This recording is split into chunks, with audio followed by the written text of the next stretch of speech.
ഹരേ കൃഷ്ണ. എല്ലാവർക്കും നമസ്കാരം. ലക്ഷ്മിയാണ് കേട്ടോ. ഈ ഒരു വീഡിയോ ഒരുപാട് ഭക്തജനങ്ങളുടെ റിക്വസ്റ്റ് ആണ്. വ്യാഴാഴ്ച വ്രതം എങ്ങനെയാണ് എടുക്കുക, വ്യാഴാഴ്ച വ്രതം എടുത്തു കഴിഞ്ഞാൽ എന്തെല്ലാമാണ് ഫലപ്രാപ്തി എന്ന് ചോദിച്ചിട്ടുണ്ടായിരുന്നു. വ്യാഴാഴ്ച വ്രതം അനുഷ്ഠിക്കുക എന്നുള്ളത് ഭഗവാൻ മഹാവിഷ്ണുവിന്റെ പ്രീതിക്കായിട്ടാണ് വ്യാഴാഴ്ച വ്രതം അനുഷ്ഠിക്കുന്നത്. തുടർച്ചയായിട്ടുള്ള വ്യാഴാഴ്ച വ്രതം അനുഷ്ഠിക്കുന്ന ആ ഒരു വ്യക്തിക്ക് സർവ്വ ഐശ്വര്യങ്ങളും വന്നു ഭവിക്കുമെന്നാണ്. എങ്ങനെയാണ് വ്യാഴാഴ്ച വ്രതം അനുഷ്ഠിക്കുക? രാവിലെ കുളി കഴിഞ്ഞതിന് ശേഷം ഭഗവാൻ മഹാവിഷ്ണുവിന്റെ ക്ഷേത്രത്തിൽ ദർശനം നടത്തി ഭഗവാൻ ഒരു തൃക്കൈ വെണ്ണ സമർപ്പിക്കുക, ഭഗവാന് വിഷ്ണു സഹസ്രനാമം ചൊല്ലുക, ഭഗവാനെ മഞ്ഞപ്പൂക്കൾ കൊണ്ട് അർച്ചന ചെയ്യുക, പാല്, നെയ്യ് ഈ വക വസ്തുക്കൾ ദാനം ചെയ്യുക. ഒരിക്കൽ ഊണോടുകൂടെ വേണം ഈ ഒരു വ്രതം അനുഷ്ഠിക്കാനായിട്ട്. മറ്റുള്ളവരുടെ കുറ്റങ്ങളും കുറവുകളും പറയാതെ സദാസമയം ഭഗവാനോട് ചേർന്നിരിക്കുക.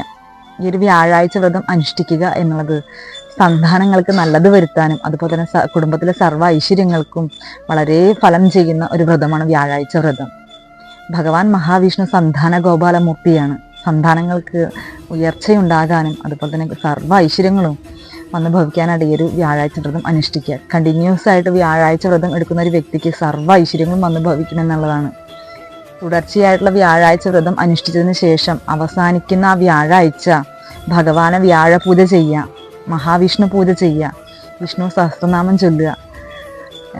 കണ്ടിന്യൂസ് ആയിട്ട് വ്യാഴാഴ്ച വ്രതം അനുഷ്ഠിക്കുന്ന ആ ഒരു വ്യക്തിക്ക് ഭഗവാൻ മഹാവിഷ്ണുവിൻ്റെ സർവ്വ അനുഗ്രഹങ്ങളും വന്ന് ഭവിക്കുമെന്നുള്ളതാണ്.